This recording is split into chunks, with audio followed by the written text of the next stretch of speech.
Bismillahirrahmanirrahim. Assalamualaikum warahmatullahi wabarakatuh.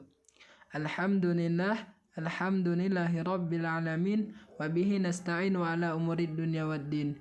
Asyhadu an la ilaha illallah wahdahu la syarikalah. Wa asyhadu anna muhammadan abduhu wa rasuluh. La nabiyya ba'dah. Yang pertama-tama dan yang paling utama, marilah kita ucapkan puji beserta syukur atas kehadirat Allah Subhanahu wa Ta'ala, yang mana Allah telah memberikan kepada kita nikmat Islam, nikmat iman, dan nikmat kesehatan, sehingga kita dapat beraktivitas seperti sekarang ini. Salawat beriringkan salam marilah kita sampaikan atas kepangkuan baginda Nabi besar Muhammad sallallahu alaihi wasallam, yang mana beliau telah membawa kita dari alam jahiliyah menuju alam Islamiyah, dari alam kebodohan menjadi alam berilmu pengetahuan, seperti yang kita rasakan pada saat ini. Adapun kata penghormatan kami ucapkan kepada dosen pembina, yaitu Bapak Sodikin MA, dan kepada teman-teman IAT semester 3 yang saya hormati. Perkenalkan, nama saya Arpika, NPM 201211279. Baik, di sini saya akan mempresentasikan yaitu tentang studi tafsir Nusantara, yaitu dari seluruh semua pemakalah sudah digabungkan di sini. Nah, adapun yang pertama langsung saja yaitu pengertian ta'wil. Nah, pengertian ta'wil tafsir adalah tersembunyinya makna ayat kepada pembagian pendengar apabila diisyaratkan lafaz-lafaznya dari segi bahasa, nahwu, dan balaghah, maka pendengar dapat memahaminya dengan baik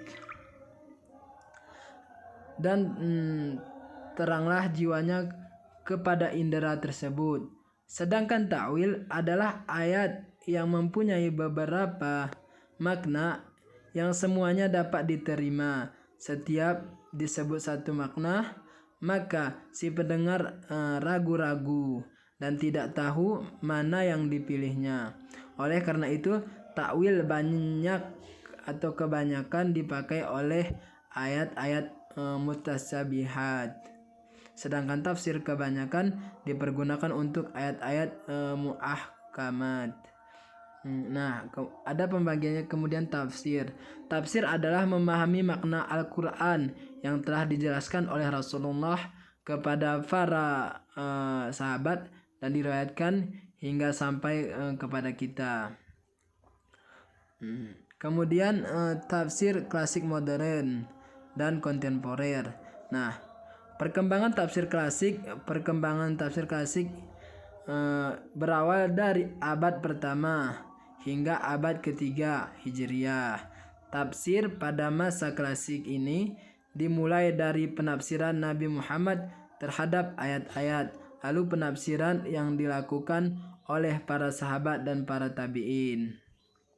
Kemudian tafsir kontemporer pada abad modern, tempatnya abad 19 dan awal 20 Masehi, studi terdapat Al-Quran mengalami perkembangan yang cukup signifikan sehingga seiring dengan perkembangannya kondisi sosial, budaya, dan peradaban manusia. Kemudian yang selanjutnya ada metodologi corak serta karakteristiknya. Yang pertama itu pengertian karakteristik. Secara etimologi, istilah karakteristik tafsir tersusun dari dua kata, yaitu kata karakteristik dan tafsir. Istilah karakteristik terambil dari bahasa Inggris, yakni characteristic, yang maknanya mengandung sifat khas. Dan Kamus Bahasa Indonesia edisi elektronik 2008, karakteristik mempunyai sifat khas yang sesuai dengan perwatakan tertentu. Kemudian metode penafsiran. Nah, yang pertama itu ada metode penafsiran tahlili, kemudian metode penafsiran ijmali, kemudian metode penafsiran muqarran, kemudian metode penafsiran maudhu'i. Selanjutnya ada Mahmud Yusuf. Nah, jadi Mahmud Yunus Mahmud Yunus ini berasal dari keluarga terpelajar di bidang agama.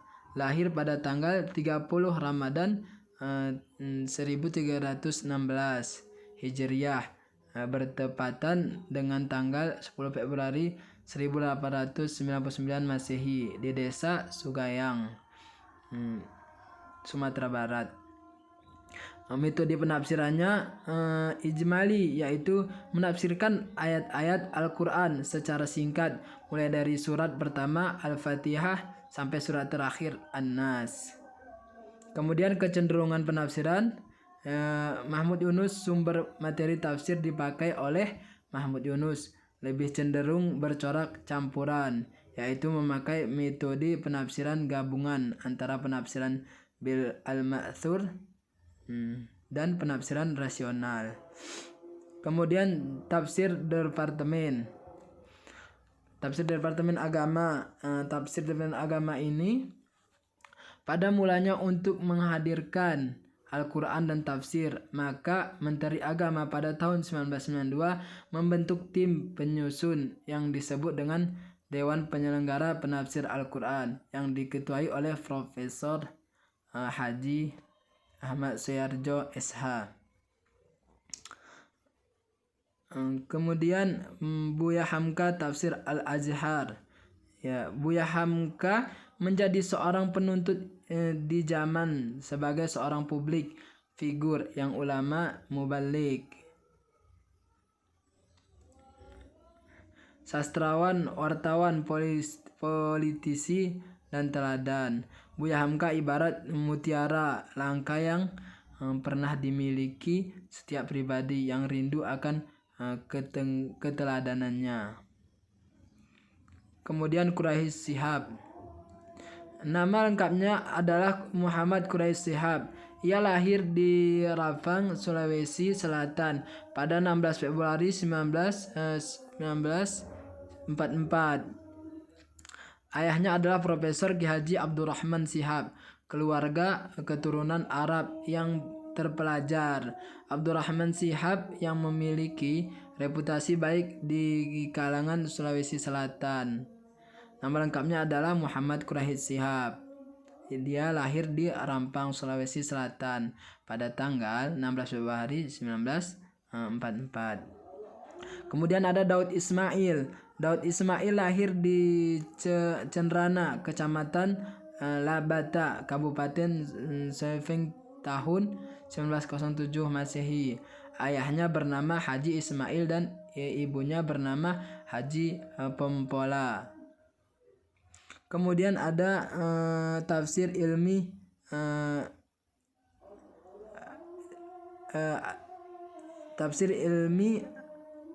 Ajnan Tasih Mustafa. Tafsir ini terdiri dari dua kata, yaitu tafsir yang secara bahasa mengikuti wajan fa'il, artinya taf'il, artinya menjelaskan, menyikap dan menerangkan makna-makna rasional. Kemudian ilmi yang secara bahasa artinya ilmu. Kemudian ada Abdurraub As-Singkili. Abdurraub As-Singkili dia lahir di Aceh.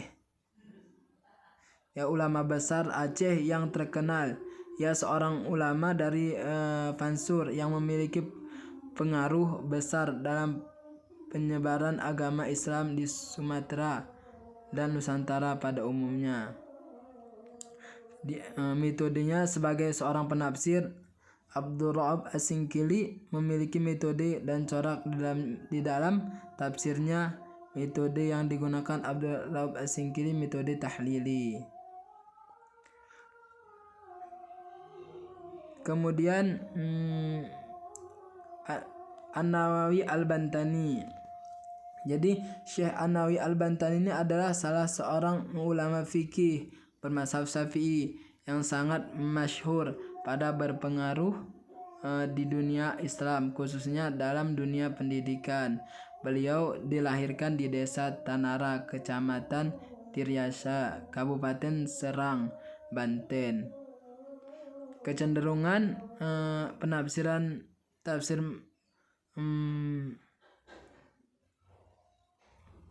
lebih ditinjau dari segi sumbernya. Tafsir Marah Labid dapat dikategorikan sebagai tafsir Bi-al-Ma'thur dan Bi-al-Layyi.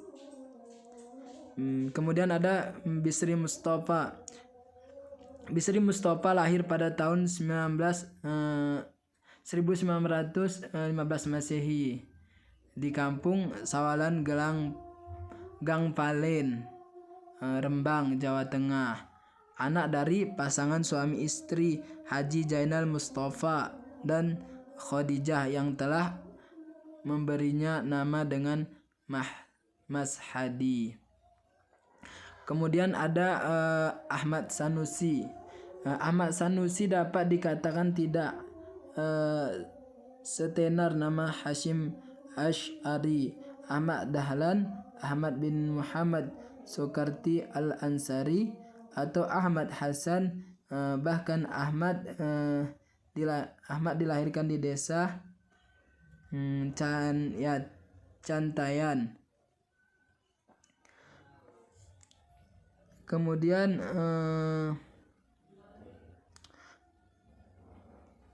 Habib Asidiki. Tengku Muhammad Abi Asidiki lahir di Semawi, Aceh Utara 10 Maret 1904. Di tengah ulama pejabat. Dalam tubuhnya mengalir darah campuran arah. Dari silsilah diketahui bahwa ia adalah keturunan ke-37 dari Abu Bakar Asy-Siddiqi. Kemudian metodenya, Hasan adalah generasi terkemuka yang masing-masing menulis tafsir genap 30 juz dengan model penyajian runtub tahlili sesuai dengan urutan surah dalam Mushaf Utsmani. Kemudian coraknya, kitab ini Hasbi As-Siddiqi cenderung dari segi corak menggunakan corak tafsir Bi al-Ma'thur. Kemudian ada Misbah Mustafa, Misbah Ibnu Jainul Mustafa, atau yang dikenal dengan nama Misbah Mustafa, merupakan seorang pengasuh pondok pesantren Balaghah Islamia berada di desa Bangkilan, Tuban, Jawa Timur. Kemudian mungkin hanya ini saja yang saya dapat jelaskan. Tentu banyak kekurangan karena keterbatasan waktu kami. Kurang lebih kami mohon maaf. Saya mohon maaf. Saya kira wabillahi taufiq wal hidayah. Assalamualaikum warahmatullahi wabarakatuh.